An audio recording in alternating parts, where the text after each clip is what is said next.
to another video, and we're going to be reacting to the odd ones out, Harry the Moth. Okay, in 3 seconds, we're going to do it. 3, 2, 1, let's... For some reason, everybody thinks butterflies are better than moths. We make children's books about butterflies, we use them as metaphors of change. You might be an ugly caterpillar now, but soon you'll grow into a beautiful butterfly. We go into fields and frolic around trying to catch them, and some people even have a collection of them. Granted, the people who do collect them do so by impaling the butterflies, but what... I don't think that's the right thing to do.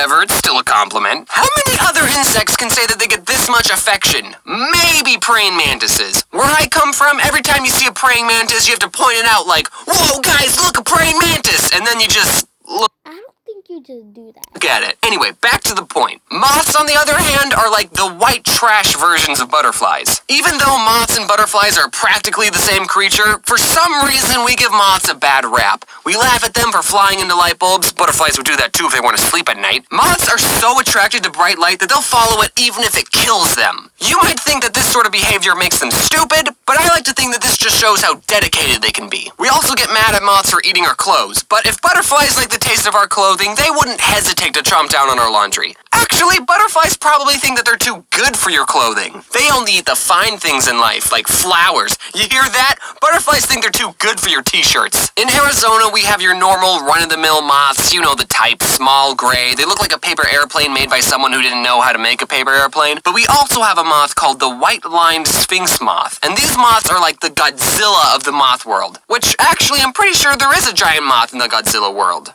Mothra. This again just shows how much we don't like moths. We turn them into city-destroying monsters. When will the hate end? I'm sure when they filmed Mothra's scenes in the Godzilla movie, they didn't even use any special effects. They just used a normal white-lined sphinx moth. Those things could beat up hummingbirds if they wanted. One night when I was 5 years old, one of these big boys was hanging around at our porch light, cause, you know, moths, they just love themselves some glowing balls of heat. And then when someone opened the door, the moth saw all the other light inside and just flew straight in. More light? This place is absolutely glimmering! Its fate was sealed as soon as it crossed over the threshold. I don't know what the moth did once he was inside our house, but whatever it was, it sure tired him out. Because the next morning, my sister and I found him on the kitchen windowsill just lying there, doing absolutely nothing. He was probably thinking about the outside world and being with his moth brethren, but he'd pretty much given up trying to escape. Because me and my sister scooped him up and put him into a jar, and he became our new pet. My sister decided to name him Harry. Now, some moths are actually quite hairy, but this moth wasn't hairy at all. So that name didn't make any sense, but we were 5, so it didn't have to. Hey guys, don't get too attached to Harry. We poked holes in the lid, we put leaves and sticks in his jar, which might have been a good idea if he was still a caterpillar,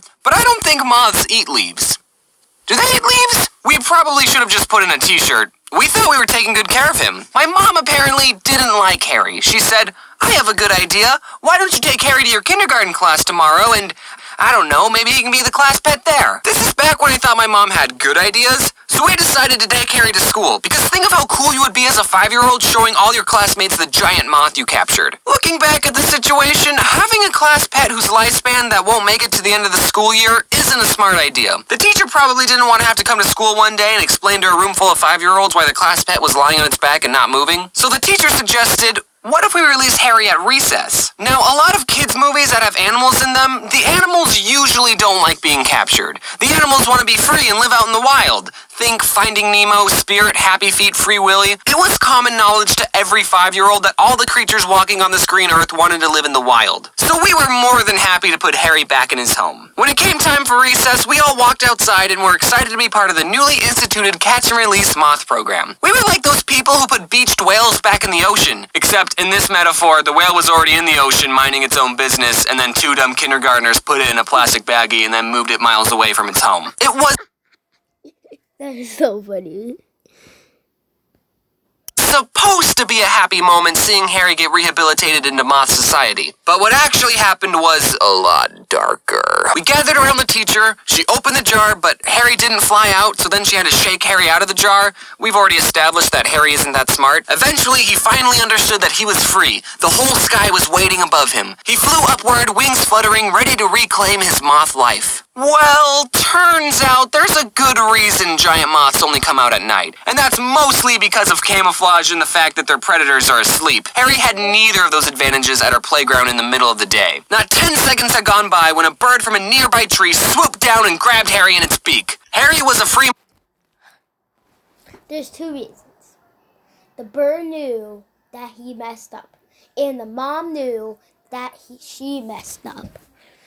Moth for a good 10 seconds before his painful, inevitable death. Immediately, the entire kindergarten class began screaming. My sister ran after the bird, demanding that he released Harry. Unfortunately, birds don't listen to those sorts of demands. Am I right, Jaden? Ari, sit. Ari, roll over. Ari, stay. No. Speak. So then the teacher had to give us the talk about how nature is a lot scarier than it is in the movies. Basically, the circle of life involves a lot of death. But on the bright side, we totally made that bird's day. He was just sitting in a tree, probably wishing Arizona had more worms, and then boom, free meal. I wonder what I'm going to eat. Whack. For all we know, that could have been the bird's first time eating a moth. I'm sure that bird told all of his bird friends and they totally didn't believe him. Dude, I just caught a moth. Like one of the big ones, yeah. I know they're nocturnal, but it was just flying around in the middle of the day. No, I'm telling the truth. Dude, there were like 30 children who all saw me. Ask any one of them and they'll tell you I caught that moth. I don't remember what happened for the rest of the day during school, but I'm pretty sure we didn't get much done. When we got home, me and my sister tearfully told my mom about how Harry had met his doom. My mom said that she was trying not to cry, but I think she was lying. I don't think she was as emotionally attached to Harry as we were. Harry was only a part of our lives for a couple of hours, but years have passed and me and my sister still talk about Harry. Just randomly in conversation, one of us will ask, "Hey, do you remember Harry?"